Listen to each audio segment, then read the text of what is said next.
Hi friends, అందరికీ నమస్కారం. Friends, ఈ వీడియోలో ఆంధ్రప్రదేశ్ రాష్ట్ర వ్యాప్తంగా ఉన్నటువంటి ఎన్టీఆర్ భరోసా పెన్షన్ లబ్ధిదారులకు ఇప్పుడిప్పుడే మన యొక్క రాష్ట్ర ప్రభుత్వం నుంచి ఊహించని 2 శుభవార్తలైతే వచ్చాయండి. మనకు జూన్ మాసంలో పెన్షన్లకు సంబంధించి రాష్ట్ర ప్రభుత్వం సరికొత్త విధానంలో పెన్షన్లను పంపిణీ చేయాలని కొత్త మార్గదర్శకాలనైతే విడుదల చేసింది. ఈ కొత్త మార్గదర్శకాలకు అనుకూలంగా ఎవరైతే అర్హత సాధిస్తారో వారికి మాత్రమే జూన్ మాసంలో పెన్షన్లనైతే పంపిణీ చేస్తుంది. మన యొక్క రాష్ట్ర ప్రభుత్వం గతంలో మాదిరిగా కాకుండా ఈసారి సరికొత్త విధానంలో రీవెరిఫికేషన్ అనేది మనకు ఎవ్రీ మంత్‌కి ఒకసారి చేయబోతున్నారు. ఈ ఎవ్రీ మంత్‌కి ఒకసారి రీవెరిఫికేషన్ ప్రక్రియ అనేది స్టార్ట్ చేస్తే చాలామందికి అనర్హత వచ్చే అవకాశం ఉంటుంది కాబట్టి వీడియోని మీరు ఎక్కడ కూడా స్కిప్ చేయొద్దు. పూర్తిగా చూడండి.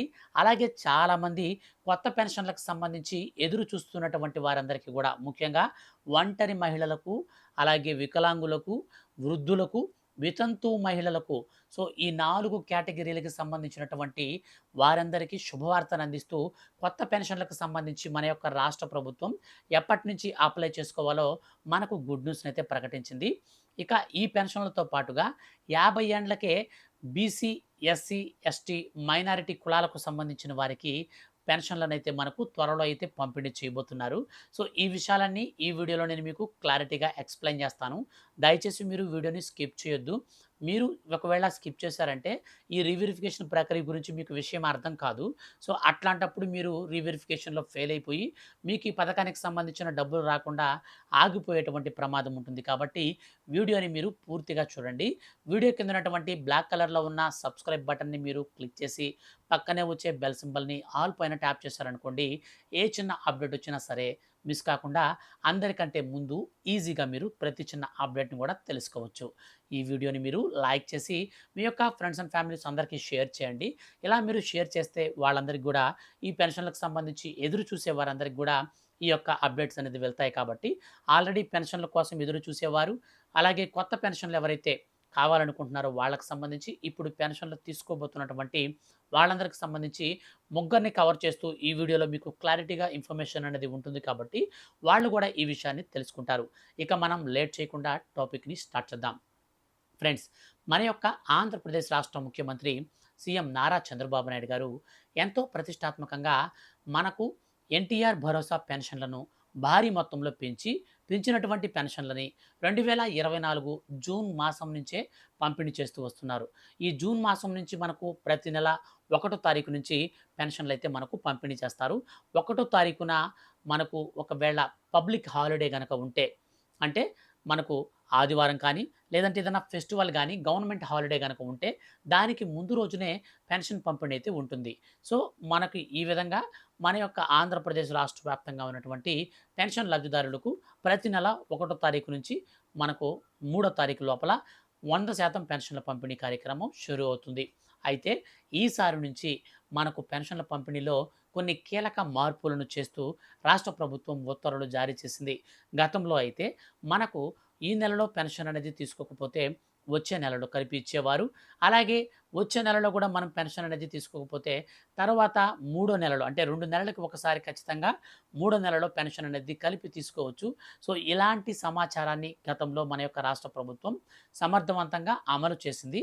అయితే ఇప్పుడు మన యొక్క రాష్ట్ర ప్రభుత్వం ఏం చేస్తుందంటే, రీసెంట్లీ ఆంధ్రప్రదేశ్ రాష్ట్ర సెర్ఫ్ సీఈఓ ఆయన సచివాలయాల మీద ఫైర్ అయ్యారు. సో ఎందుకనంటే, సచివాలయాల దగ్గర పెన్షన్లు పంపిణీ చేసిన తర్వాత మిగిలినటువంటి రిమైనింగ్ అమౌంట్ అంతా కూడా సచివాలయాల వద్దనే బకాయిలుగా పెట్టుకొని ఉన్నారని ఆయన ప్రభుత్వానికి లేఖ ఇస్తూ, అలాగే సచివాలయాల ఉద్యోగులందరూ కూడా ఖచ్చితంగా పెన్షన్ల పంపిణీ ముగిసిన వెంటనే ప్రభుత్వ ఖజానాకు డీడీ రూపంలో అమౌంట్‌ని తిరిగి ట్రాన్స్ఫర్ అయితే చేయండి. మీరు డీడీ రూపంలో కట్టేయండి. మీ దగ్గర పెట్టుకోవద్దు అని చెప్పేసి కరాఖండిగా ఆయన సీరియస్‌గా చెప్పడం జరిగింది. ఎందుకంటే మన యొక్క ఆంధ్రప్రదేశ్ రాష్ట్ర వ్యాప్తంగా ఉన్నటువంటి సచివాలయాల వద్ద దాదాపు 7.89 కోట్ల రూపాయల వరకు బకాయిలు పేరుకుపోయినట్లుగా ఆయన గుర్తించారు. సో ఇంత పెద్ద మొత్తంలో అమౌంట్స్ అన్నీ కూడా ఇట్లా పేరుకుపోవడం వల్ల చాలా అంటే చాలా ఇబ్బందులు తలెత్తుతాయి. మీరు మీ దగ్గర ఎందుకు పెట్టుకుంటున్నారు? మీరు పెన్షన్ పంపిణీ అయిపోయిన తర్వాత డైరెక్ట్‌గా ప్రభుత్వానికి అప్పచెప్పాలి కదా! అని చెప్పి ఆయన ఏం చేశారంటే ఈ విధంగా ఆజ్ఞాపించారు. సో, ఈ విధంగా ఆయన ఆదేశాలు జారీ చేసిన తర్వాత ఇప్పుడు రాష్ట్ర వ్యాప్తంగా ఉన్నటువంటి సచివాలయాలన్నీ కూడా నేరుగా ఈ యొక్క పథకానికి సంబంధించి పెన్షన్ల పంపిణీ ముగిసిన వెంటనే సచివాలయాల దగ్గర నుంచి డీడీల రూపంలో ప్రభుత్వానికైతే కట్టేయడం జరుగుతుంది. అయితే ఇప్పుడు ఈసారి మన యొక్క రాష్ట్ర ప్రభుత్వం సరికొత్త విధానంలో పెన్షన్ పంపిణీ అని చెప్పాను కదా! ఇదేనండి. మనకు ఇక నుంచి ఏ నెల పెన్షన్‌ని ఆ నెలలోనే తీసుకోవాలి. ఒకవేళ మీరు నెక్స్ట్ మంత్‌లో తీసుకుంటామంటే మీకిక పెన్షన్ అయితే ఇవ్వరు. ఒక నెలలో పెన్షన్ ఒక నెలలోనే. గరిష్టంగా మీరు 3 నెలల పాటు పెన్షన్ తీసుకోకపోతే మీ పెన్షన్ అకౌంట్ అనేది ఇనాక్టివ్ అయిపోతుంది. మీ పెన్షన్ ఒకవేళ ఇనాక్టివ్ అయిపోతే మీకు ఈ పెన్షన్ పథకానికి సంబంధించిన డబ్బులు రావు. అప్పుడు మళ్ళీ మీరు కొత్తగా అప్లై చేసుకోవాలి. లేదా మీరు ఈ 3 నెలల పాటు పెన్షన్ అనేది ఎందుకు తీసుకోలేదో క్లారిటీగా వాళ్ళకి మీ యొక్క అర్హతను కూడా ప్రూవ్ చేసుకునేందుకు టైం ఇస్తారు.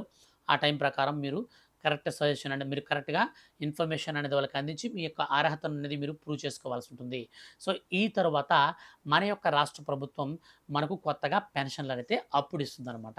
అయితే మనకు జూన్ మాసంలో ఇచ్చే పెన్షన్‌లకు సంబంధించి చూస్తే మన యొక్క ఆంధ్రప్రదేశ్ రాష్ట్ర వ్యాప్తంగా 9,752 కొత్త పెన్షన్ లబ్ధిదారులకు జూన్ 1 తారీఖు నుంచి పెన్షన్ల పంపిణీ చేస్తారు. వీళ్ళు ఎవరు అంటే వ్యాధిగ్రస్తులు, సీకేడీయూ, డయాలసిస్ పేషెంట్స్ అండ్ మంచానికే పరిమితమైనటువంటి వారు, ఇలాంటి వ్యాధిగ్రస్తులు అంటే వ్యాధికి సంబంధించినటువంటి పెన్షన్లు పొందే వారికి రాష్ట్ర ప్రభుత్వం నేరుగా అకౌంట్లలోకి కొంతమందికైతే పంపిణీ చేయబోతుంది. సో, ఎందుకని అకౌంట్లలోకి వేస్తారు అంటే వాళ్ళు హాస్పిటల్స్‌లో ట్రీట్మెంట్ అనేది తీసుకుంటూ ఉంటారు. సో, వాళ్ళకి హాస్పిటల్ నుంచే ఈ పథకానికి అప్లై చేసుకుంటారు కాబట్టి నేరుగా ఈ పెన్షన్‌లయితే మంజూరు చేశారు. అయితే మన యొక్క ఆంధ్రప్రదేశ్ రాష్ట్ర ప్రభుత్వం కూటమి ప్రభుత్వంగా ఏర్పడి 2 సంవత్సరాలు పూర్తి కావస్తున్నటువంటి నేపథ్యంలో మన యొక్క రాష్ట్ర ముఖ్యమంత్రి నారా చంద్రబాబు నాయుడు గారు కొత్త పెన్షన్లను మంజూరు చేయాలని రాష్ట్ర వ్యాప్తంగా ఉన్నటువంటి 10 లక్షల కొత్త పెన్షన్లకు శ్రీకారం అయితే చుట్టబోతున్నారు. అందులో ముఖ్యంగా వితంతు మహిళలకు జూన్ 12వ తారీఖున కొత్త పెన్షన్లనైతే మనకు విడుదల చేయబోతున్నారు. జూన్ 12వ తారీఖున మనకు రాష్ట్ర వ్యాప్తంగా ఉన్నటువంటి ఎవరైతే వితంతు పెన్షన్లు కావాలి అని ఎదురు చూసేవారు ఉంటారో, సో, వాళ్ళు కొన్ని ప్రూఫ్స్ రెడీ చేసుకోండి. చెప్తాను ఇప్పుడు నేను మీకు. సో, క్లారిటీగా చూడండి. ఆధార్ కార్డ్ అనేది ఖచ్చితంగా ఆంధ్రప్రదేశ్ రాష్ట్రానికి సంబంధించినటువంటి అడ్రస్ ప్రూఫ్‌తో ఉండాలి. ఇక ఆధార్ కార్డ్‌తో పాటు రేషన్ కార్డ్‌తో తర్వాత ఆధార్ కార్డ్ అప్డేట్ హిస్టరీ ఇది మీరు నెట్ సెంటర్‌కెళ్ళి తీసుకోవచ్చు. లేదా మీ ఫోన్‌లో అయినా సరే మీరు తీసుకొని దాని ప్రింటౌట్ అయితే తీసుకోవాల్సి ఉంటుంది. సో, ప్రింటౌట్ అనేది తీసుకొని సచివాలయాల్లో మీరు సబ్మిట్ చేయాల్సి ఉంటుంది. తర్వాత మీ యొక్క భర్త చనిపోయి ఉంటే చనిపోయినటువంటి డెత్ సర్టిఫికేట్ ఉండాలి. సో, ఒంటరి మహిళా పెన్షన్‌లకు వాటికి సంబంధించి కూడా నేను మళ్ళీ ఎక్స్‌ప్లెయిన్ చేస్తాను. ప్రస్తుతానికి ఇప్పుడు నేను మీకు క్లారిటీగా చెప్తున్నాను భాగ్యమలాలి. ఈ 4 రకాల ప్రూఫ్స్‌తో పాటు బ్యాంక్ అకౌంట్‌కి ఎన్‌పీసీఐ మ్యాపింగ్ కలిగినటువంటి బ్యాంక్ అకౌంట్ అయితే ఉండాలి. సో, ఎన్‌పీసీఐ మ్యాపింగ్ అయ్యిందో లేదో మాకు తెలీదనుకుంటే సో, మీరు టెన్షన్ పడాల్సిన పని లేదు. మొట్టమొదటిగా మీరు బ్యాంక్ అకౌంట్‌కి ఇచ్చేయండి. తర్వాత మీరు ఎన్‌పీసీఐ మ్యాపింగ్ అయినా సరే చేసుకోవచ్చు. ఏం ప్రాబ్లమ్ లేదు. అది ఎలా చేసుకోవాలో కూడా నేను తర్వాత చెప్తాను. తర్వాత వచ్చేసి మీరు ఈ ప్రూఫ్స్ అన్నీ కూడా మీరు రెడీ చేసి పెట్టుకోండి. మనకు ఆన్‌లైన్‌లో అప్లికేషన్ అనేది స్టార్ట్ అయిన వెంటనే నేను మీకు వీడియో చేస్తాను కాబట్టి ఆ యొక్క వీడియో చూసి మీరు ఈజీగా వెళ్లి అప్లై చేసుకోవచ్చు. అయితే ఆ వీడియో అనేది మీరు మిస్ కాకుండా ఉండాలనుకుంటే ఛానెల్‌ని అయితే ఇప్పుడు సబ్స్క్రైబ్ చేసుకొని పెట్టుకోండి.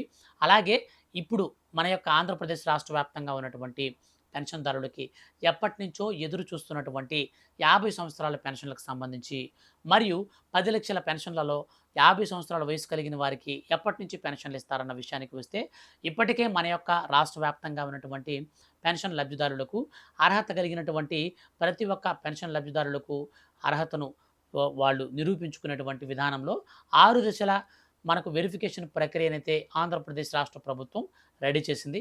ఈ 6 దశల వెరిఫికేషన్ ప్రక్రియలో ఎవరైతే అర్హత సాధిస్తారో వారికి మాత్రమే ఈ పెన్షన్ల పంపిణీ అయితే ఉంటుంది. సో, చాలామంది ఏం చేస్తున్నారంటే వాళ్ళు ఈ యొక్క పెన్షన్‌కి అప్లై చేసుకుంటున్నారు. సరైన విధానంలో సరైన డాక్యుమెంట్స్ అనేది ఇవ్వకుండానే అప్లై చేసుకొని ఈ యొక్క పథకానికి సంబంధించినటువంటి బెనిఫిట్‌ని అయితే లాస్ అయిపోతున్నారు. సో, కాబట్టి నేను మీకు చెప్పే విషయం ఏమిటంటే ఫస్ట్ ఆఫ్ ఆల్ మీరేం చేస్తారంటే మన ఛానెల్‌ని సబ్స్క్రైబ్ చేసుకోండి. ఏ ప్రూఫ్స్ కావాలనేది నేను ఇప్పుడు క్లారిటీగా ఎక్స్‌ప్లెయిన్ చేస్తాను. పెన్షన్‌లకు సంబంధించి ఆన్‌లైన్‌లో మనకు సైట్ అనేది స్టార్ట్ అయిందనుకోండి. సో, మాకు ఆన్‌లైన్ ఇంకా వదలలేదు అంటారు కదా! సచివాలయంకెళ్ళినప్పుడు. సో, కాబట్టి మీరు ఆన్‌లైన్‌లో సైట్ అనేది రిలీజ్ అయినప్పుడు నేను మీకు ఖచ్చితంగా ఎక్స్‌ప్లెయిన్ చేస్తూ ఉంటాను. అప్డేట్స్ ఇస్తూ ఉంటాను. కాబట్టి సబ్స్క్రైబ్ చేసుకోండి. ఇప్పుడు మీరు కొన్ని డాక్యుమెంట్స్ అయితే మీరు సబ్మిట్ చేయాల్సి ఉంటుంది. సో, వితంతు మహిళలు కావచ్చు, ఒంటరి మహిళలు కావచ్చు, అలాగే వికలాంగులు కావచ్చు. సో, వీళ్ళందరూ కూడా కామన్‌గా మీరు ఏ పెన్షన్ రకానికైనా సరే, ఎనీథింగ్ ఏ పెన్షన్‌కైనా సరే మీకు కొన్ని కామన్ ప్రూఫ్స్ అయితే ఉన్నాయి. ఈ ప్రూఫ్స్ నేను చెప్తాను. ఇవి రెడీ చేసుకోండి. తర్వాత పెన్షన్ రకాన్ని బట్టి నేను మళ్ళీ ఒక ప్రూఫ్స్ అయితే నేను మీకు చెప్తాను. అది కూడా మీరు రెడీ చేసుకోండి. So, Aadhaar card, ration card, bank account, caste, income అలాగే వీటితో పాటు ఆధార్ కార్డ్ అప్డేట్ హిస్టరీ. ఇవి మీకు 6 రకాల డాక్యుమెంట్స్ అనేది పర్మనెంట్ ఏ పెన్షన్‌కైనా సరే మీకు ఖచ్చితంగా ఈ 6 రకాల పెన్షన్స్ అయితే మీరు 6 రకాల డాక్యుమెంట్స్ అయితే మీరు రెడీ చేసుకోండి. అనంతరం మీకు మరొక డాక్యుమెంట్ అయితే అవసరం అవుతుంది ప్రూఫ్ కింద. సో, మీరు వితంతు పెన్షన్‌కి అప్లై చేసుకోవాలనుకుంటే భర్తకు సంబంధించిన డెత్ సర్టిఫికేట్‌ని దీంట్లో జోడించాలి. వికలాంగులకు సంబంధించినటువంటి దివ్యాంగుల పెన్షన్ కోసమైతే మీరు సదరం సర్టిఫికేట్ అయితే ఇవ్వాల్సి ఉంటుంది. అలాగే ఒంటరి మహిళా పెన్షన్‌లకు సంబంధించి అయితే మీరు భర్త నుంచి డైవర్స్ తీసుకున్నట్టుగా ఉండాలి. ప్లస్ ఏజ్ లిమిట్ వచ్చేసి బాగా గుర్తుపెట్టుకోండి. ఏజ్ లిమిట్ 35 సంవత్సరాలు ఉంటాయి ఒంటరి మహిళకు. 35 దాటితే మీరు ఒంటరి మహిళా పెన్షన్‌ల కింద అప్లై చేసుకోవచ్చు. ఒకవేళ పెళ్లి కాని వారు కూడా ఈ పెన్షన్‌కి 35 సంవత్సరాలు దాటిన మహిళలుంటే అప్లై చేసుకోవచ్చు. సో, మాకు మ్యారేజ్ కాలేదండి అని చెప్పేసి సో, మీ యొక్క సచివాలయంలో మీరు అప్లై చేసుకోవచ్చు. సో, అనంతరం మనకు తర్వాత వచ్చేసి ఎవరైనా కల్లుగీత కార్మికులు గానీ, చర్మకారులు గానీ, అలాగే డప్పు కళాకారులు గానీ, వీళ్ళు గనక ఎవరైనా పెన్షన్ రకాల్లో గనక ఉంటే, మీకు 40 సంవత్సరాలకి, నేతన్నలకైతే 40 సంవత్సరాలకి, చర్మకారులకైతే 40 సంవత్సరాలకి, మరియు డప్పు కళాకారుడికి మరియు కలుగీత కార్మికులకైతే 50 సంవత్సరాలకి. సో, ఇట్లాగా మన యొక్క రాష్ట్ర ప్రభుత్వం ఈ యొక్క ఏజ్ లిమిట్‌ని కూడా పెట్టిందండి. ఈ ఏజ్ లిమిట్స్ ప్రకారంగా మీరు అర్హత సాధించి నేరుగా మీరు పెన్షన్‌లకైతే అప్లై చేసుకోవచ్చు. సో, మనకు ఈ జూన్ మాసంలోనే మన యొక్క రాష్ట్ర ప్రభుత్వం వితంతు పెన్షన్‌లతో పాటు 50 సంవత్సరాల వయసు కలిగిన వారికి గూడా పెన్షన్‌లను పంపిణీ చేయాలనే ఉద్దేశ్యంతో ఇప్పుడు రాష్ట్ర వ్యాప్తంగా జరుగుతున్నటువంటి జనన గణనలో భాగంగా మన యొక్క రాష్ట్ర ప్రభుత్వం ఆ డేటాను స్వీకరించి 50 సంవత్సరాలకు పైబడిన వారు ఎంతమంది ఉన్నారు రాష్ట్రంలో. సో, వీళ్ళందరికీ కూడా మనం పెన్షన్‌లు పంపిణీ చేస్తే ఎంత డబ్బనేది, ఎంత ఆర్థిక భారం అనేది రాష్ట్ర ప్రభుత్వం పైన పడుతుంది. ఇదంతా అంచనా వేయడం కోసం ఇప్పటికే ప్రారంభించినటువంటి జనన గణనలో మీరు కరెక్ట్ డీటెయిల్స్ అయితే ఇవ్వండి. మీరు వాటిలో కరెక్ట్ డీటెయిల్స్ ఇస్తే మీ యొక్క డేటా ప్రకారం రాష్ట్ర ప్రభుత్వం ఏం చేస్తుందంటే వీళ్ళందరినీ కూడా అర్హులుగా గుర్తించి నేరుగా వారికి డబ్బులనైతే పెన్షన్ రూపంలో ప్రతి నెల 1వ తారీఖు నుంచి అయితే పంపిణీ అయితే చేయబోతుంది.